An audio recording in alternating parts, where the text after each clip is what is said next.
Bueno, Bieito, pues el domingo terceras elecciones en 3 meses. ¿Qué crees que va a pasar? Pues si nos fiamos por las encuestas, me temo que no se va a arreglar nada en Castilla y León porque va a mantenerse un poco el status quo que ya se tenía, es decir, un Partido Popular que será el más votado, que ganará las elecciones, pero parece ser que no va a subir en número de escaños, parece ser. Está Vox en su línea ascendente, pero también parece ser que no está dispuesta a dar estabilidad a los gobiernos donde el Partido Popular es mayoritario, y un PSOE que parece que en esta ocasión podría sacar un resultado bastante aceptable, incluso mantener o bajar 1 o 2 o mantenerse. En todo caso, para la expectativa que están teniendo en otros lugares, no parece un mal resultado. Con lo cual, si esto es así, ha sido una convocatoria un poco estéril.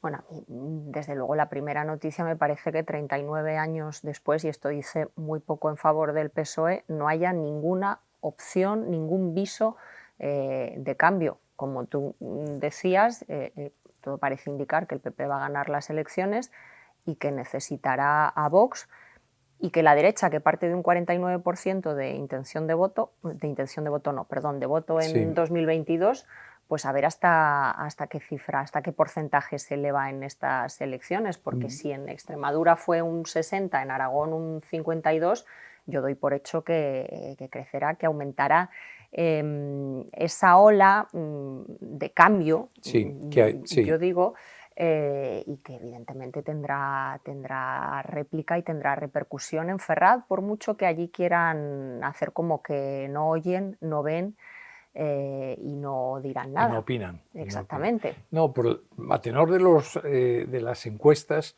la derecha, la suma de la derecha podría llegar a superar el 52%, también en Castilla y León. Con lo cual, y estoy de acuerdo contigo, después de tantos años gobernando la derecha en Castilla y León, el Partido Socialista parece no tener ninguna posibilidad. Pero aquí el problema sigue siendo el que tantas veces hemos abordado en estos comentarios semanales, y es la pena que da que Partido Popular y Vox no logren un acuerdo para darle estabilidad a los gobiernos autonómicos y, por otra parte, para resolver los problemas de los ciudadanos, ¿no? Hay mucha gente que está esperando que haya estabilidad en los gobiernos autonómicos y, andando el tiempo, que haya también una alternativa democrática a lo que ahora mismo es el gobierno de Sánchez.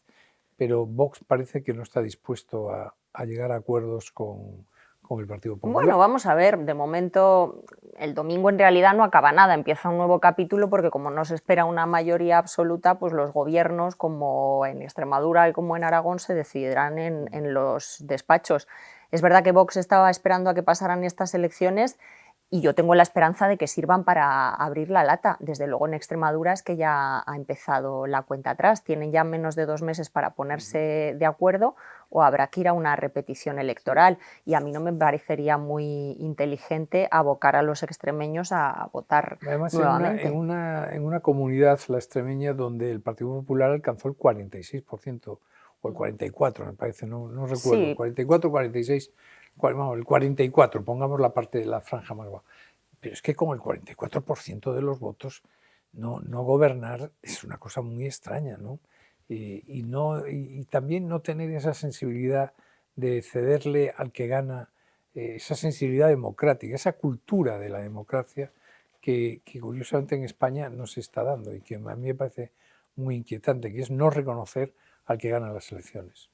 bueno, pero tú sabes que en la cultura política española de los últimos años prima más el yoísmo.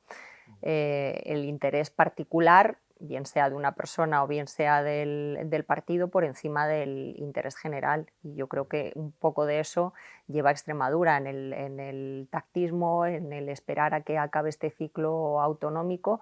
Confiemos que solo en el autonómico, porque como vayamos a estar así hasta las elecciones generales, que no van a ser antes del verano del No, año yo, 2027, yo pues siempre largo dije me lo yo fías. siempre mantuve que no, que él convocaría las elecciones, Pedro Sánchez, el último día posible y legal. Y si puede superar los plazos Hombre, legales, lo claro. va a intentar.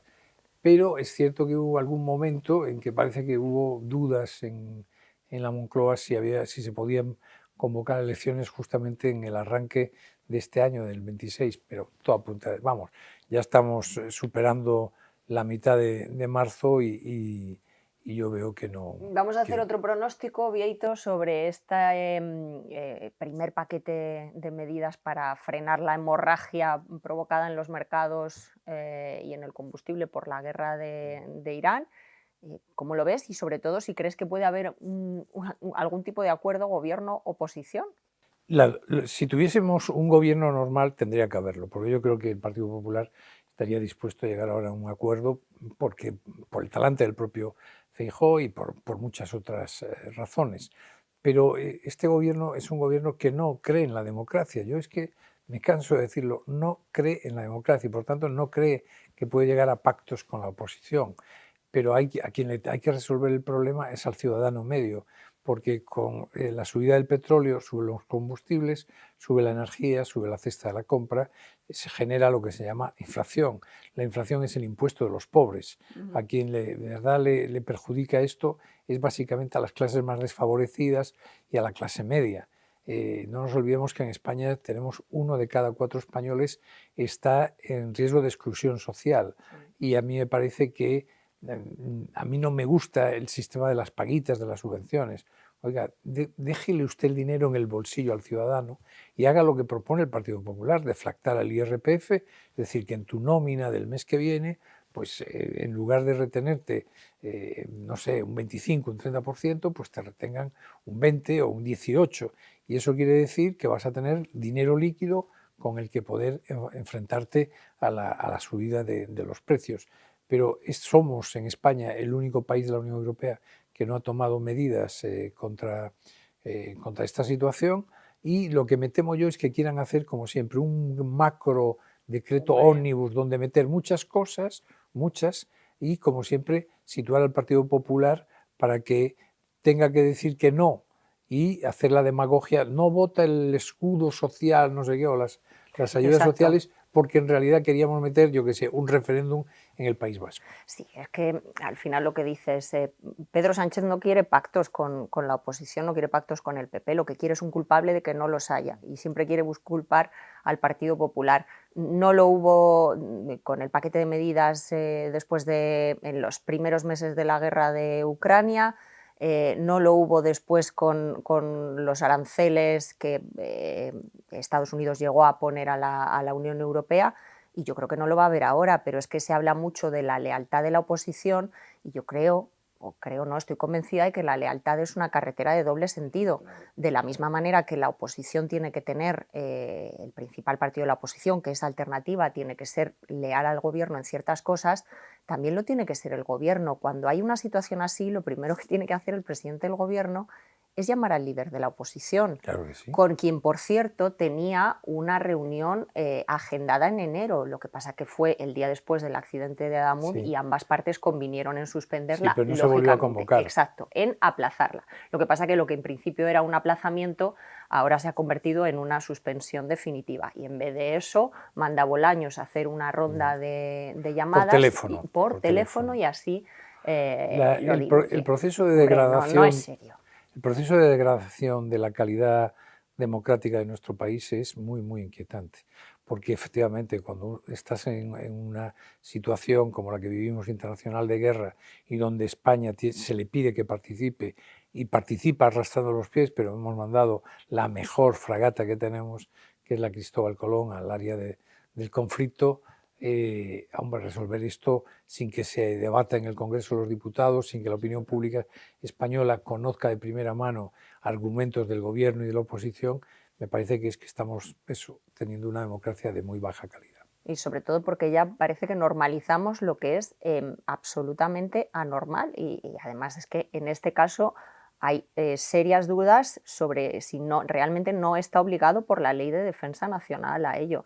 Fíjate hasta dónde llega este doble juego, este cinismo del gobierno, que el mismo día, el martes, en el último Consejo de Ministros, en que la portavoz estaba proclamando otra vez de no a esta guerra ilegal, el Consejo de Ministros estaba aprobando, diré discretamente, una transferencia de crédito de 1.400 millones de euros al Ministerio de Defensa, para, además, compromisos ineludibles. Y esa es toda la explicación que da, que no digo que no sea necesario, pero, hombre, un poquito de abrir las ventanas, un poquito de transparencia, ¿no? Sería, desde luego, lo exigible. Así que nada, bueno, de momento esperamos a las este elecciones. domingo nos vemos, eso es, en las elecciones. Exacto, en el especial aquí en el debate. del debate, eso es.